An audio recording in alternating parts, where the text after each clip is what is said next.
దేవుని మార్గాలు మనతో దేవుడు పంచుకుంటాడా? దేవుని చిత్తాన్ని, దేవుని ఉద్దేశాలు మనతో మాట్లాడతాడా? మాట్లాడడా చెప్పండి. మాట్లాడతాడు. అలా మాట్లాడుతున్నప్పుడు, దేవుని చిత్తం కనుగొంటున్నప్పుడు, దేవుని చిత్తం చేయాల్సి వచ్చినప్పుడు లోకం మనల్ని వెంటాడుతుంది, పిచ్చోళ్ళగా చూస్తుందండి. ఇప్పుడు నన్ను ఉదాహరణ చూస్తే కొంతమంది పిచ్చోళ్ళగానే చూస్తారు. దేవుని చిత్తం చేయాలనుకున్నప్పుడు లోకాన్ని మనం ఎలా కనబడతాం? 100% ఎర్రివారిలాగానే కనబడతాం. ఒకడు దేవుని చిత్తం చేయాలని నడుము కట్టుకున్నప్పుడు లోకానికి నచ్చడు. అతను దేవుని కొరకు బ్రతకాలనుకున్నాడు, ఎవడు కూడా లోకానికి నచ్చడు. దేవుని కొరకు జీవించాలనుకున్నాడు, ఐగుప్తుకి నచ్చడు.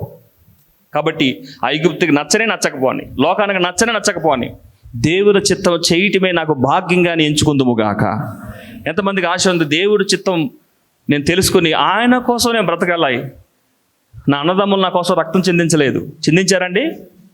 నా అక్క చెల్లెలు నా కోసం రక్తం చిందించలేదు. నా కుటుంబీకులు నా కోసం ఏం కష్టపడలేదు.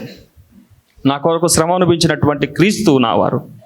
నా కొరకు సర్వస్వము అప్పగించుకున్నాడు క్రీస్తు. ఆ క్రీస్తు కోసం నేను బ్రతుకుతానని ఒక నిబంధన మనం చేసుకుందుముగాక.